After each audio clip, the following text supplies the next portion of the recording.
In this session, we are going to look at something extremely important for screenplay. It's called the three-act dramatic structure. Three-act dramatic structure is one of the most commonly used um, dramatic structures in screenplay writing, something that evolved over a period of time, but has its origin so many years back. What is it? Let's look at. The three-act structure is a narrative model that divides stories into three parts.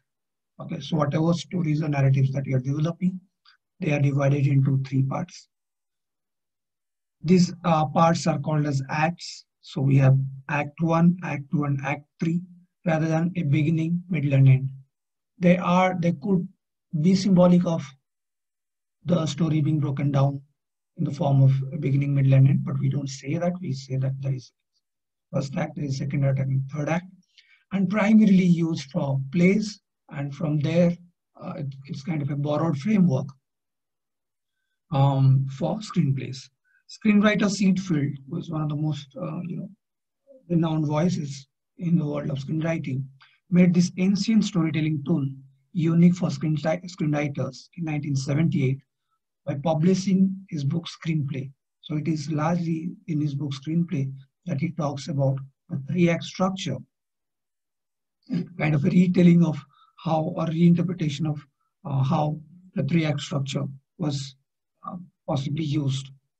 He labels these acts as setup, confrontation, and resolution.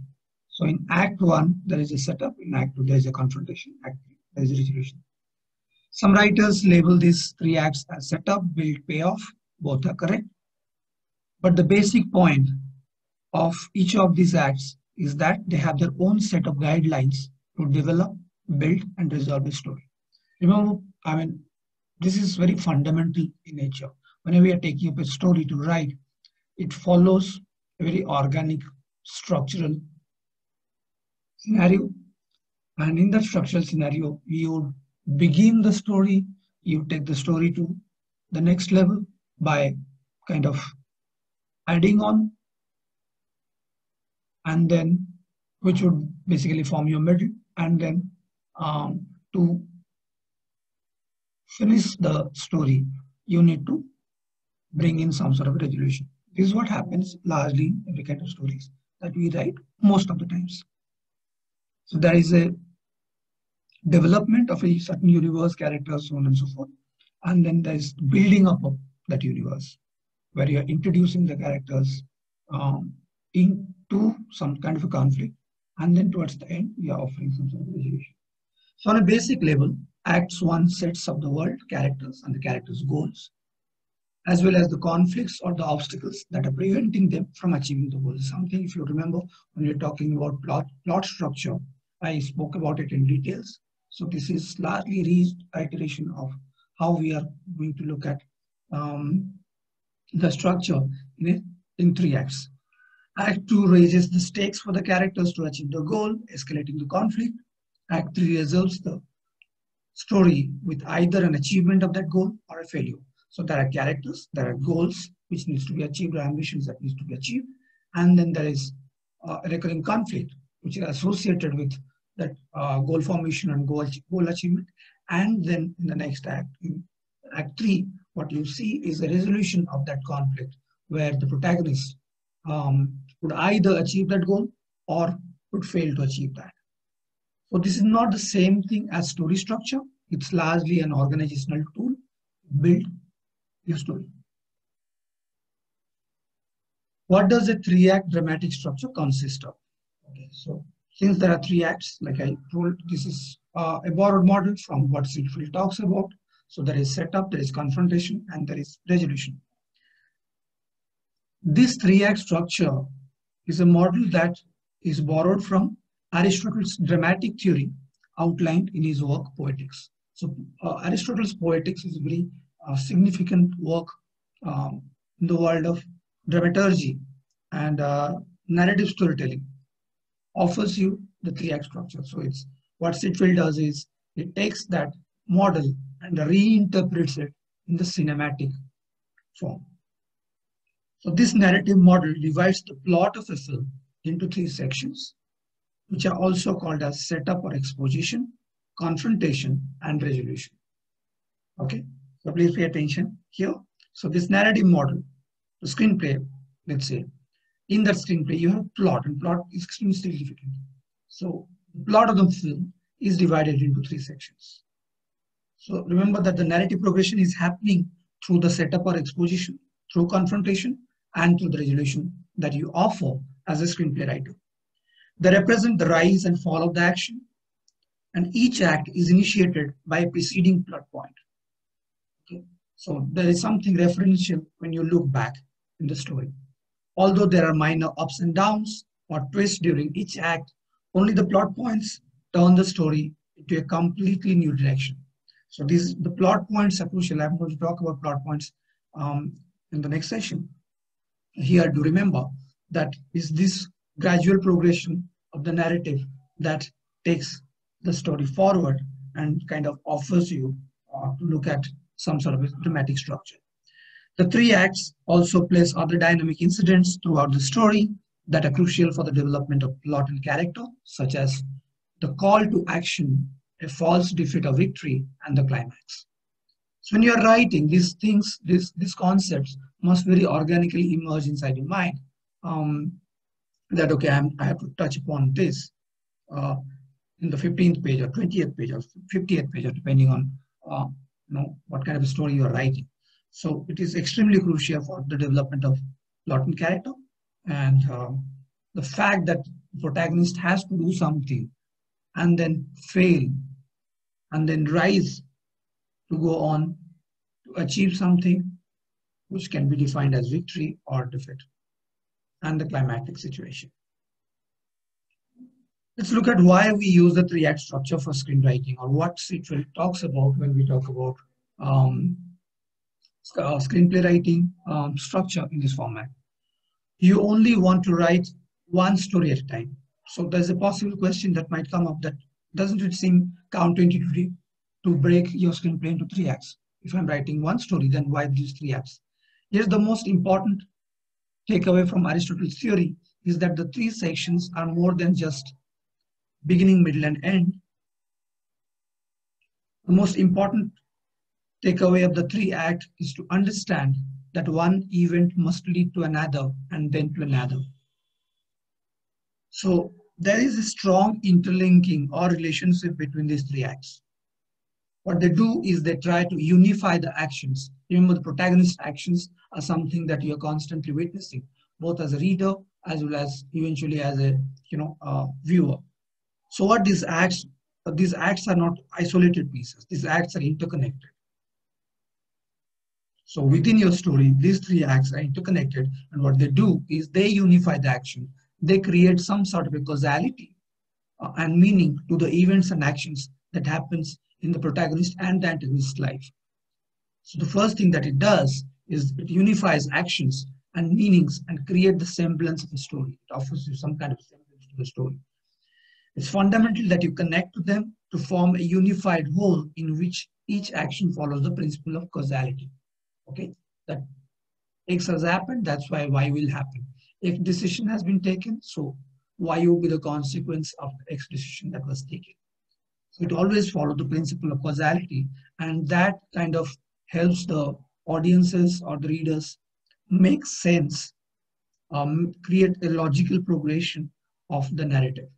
So when writers discuss three-act structure, this is how this is typically how the model they're referring to. It's something that I spoke about by breaking it down into 5-act when I was talking about plot structure earlier.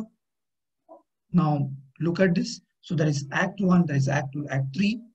There is setup, confrontation, and resolution. In setup, you're introducing the characters, you're introducing the conflict, whatever the characters want to do, and then there is a rising action. The characters are going to, or the protagonists are going to take certain decisions, and the stakes are going to be a lot more higher in the second act, which is where they're supposed to confront the situation. And at the end of Act 2 is the introduction of the crisis, the real crisis that is that your protagonist is going to face. It could be external and internal, depending on what kind of narrative you are writing. And then there is the following action or the resolution. That brings us to the end of the 3-act structure in when we talk about the model. So let's go into the details of how these acts pan out. Okay. So in the first act, or the setup involves introductions of characters, their story world, and some kind of an inciting incident. It's the inciting incident that would take them to the rising action. So typically that inciting incident is a conflict that propels us to the second act. So you're introducing the conflict right at the end of the first act, and you have set it up, set the protagonist, set the conflict, created some sort of a motivational factor for the narrative to progress. All these things are usually happening within the first 20 to 30 minutes of a film. Okay, when you are writing, keep that in mind. A typical 3-act structure is to be, if you are following a typical 3-act structure, the first 20-30 pages or 20-30 minutes, you are setting all these things up. In order to introduce the audience to your story and the setup of actions in the acts to come, the first act should feature the following. Okay, these are the things that you keep in mind. What are the features? Let's look at it. First one is the hero. The protagonist deserves special attention, so you show them in the regular circumstances which they are about to leave. It's the universe that you are offering them, offering the audience or the readers to. Okay, and soon there is going to be a change in the way they live. The setup, what they do is, this is who, where, and when your story, of your story, an introduction to the main and secondary characters and their world. The story is based on the university campus. It shows you the university campus and who is doing what. So you know who is the protagonist, who is the antagonist probably, and who are the secondary characters, and what sort of world they inhabit. Theme, an allusion to the transformation of protagonist. The protagonist will undergo a hint to what the movie is really about. So once you offer that, you're putting through that crisis or conflict or ambition, you know that, okay, this is what primarily is the thematic joint of the narrative. Then call to action. This inciting incident is the catalyst that will send your hero off into the unknown. Remember, I was talking about the unknown territory, unknown geography, and bringing in novelty in right before the second act. This is what it is called. It's called the call to action. So there is some sort of an action on the event that is awaited, and this incident is a call to action. Then resistance. Your main character shows some sort of a reluctance to accept the call and go on the journey because, like human beings, your protagonists are also, they are likely to have their own set of insecurities, comforts, sort of apprehensions, and they would have to overcome those internal, conflicts and set out for the journey. What happens in Act 2? In Act 2 could be defined as a confrontation or the building up of the narrative. The middle of your story should raise the stakes. You want the audience to keep watching. Remember the anticipation bit I was talking about, that when you are raising the stakes, you are building higher up anticipations within the audience's mind. So this is the main chunk of the story and often leads us to the worst possible thing that can happen to the character. And worst possible thing must happen to the character so that they would rise above the situation. And that makes your story a lot more dramatic, a lot more acceptable in that sense, because we want certain kind of a subconscious romance into the narrative. Okay, that romance is crucial in order to stay for the audience to stay with the narrative. The second act is not called confrontation for nothing. This is when you get to throw all sort of problems and obstacles at your hero. Okay, remember, it's a hero's journey. It's primarily the hero's journey. So in their journey, the higher things are at stake, the more dramatic and more adventurous it is going to become. And as audiences, it's a subconscious drive to expect that. To have enough rising action and a full character arc for your protagonist, you will need to include these elements. So these are the things that goes into the Act 2 or the confrontation. First one is called the crossing the threshold. Your hero finally decides to accept the call of action. They have to step out of the comfort zone and they have to venture outside the status quo as outlined in Act 1 and now face a complete reversal in Act 2. Then a B story character. B story character is when you are introducing a new character and they come into focus. They will later help protagonists to learn the theme, whatever the theme of your story is. The B story character can be friendly, can be a friendly helper, a love interest, a mentor, a foe, or even a thing. Be anything, that helps them, help the protagonist proceed forward in this act. Fun and games. In this long stretch, you will get to fulfill the audience's expectations according to genre. Your hero is making progress or fails repeatedly in many action scenes. It could be car chases, explosions, and fights. There you go. Midpoint, the story brings a premature victory or defeat to your hero. Either way, you raise the stakes and let the audiences know that the journey is far from over. So that's where you hit the midpoint. External to internal, now a trajectory opposite to one that led up to the midpoint begins for your main character. So it's that part when the character starts realizing that, okay, there are a lot more things at stake than things that are just appearing externally. So I have to give everything that I have to challenge all the internal conflicts that are there inside me, to resolve them inside first before I head out to confront.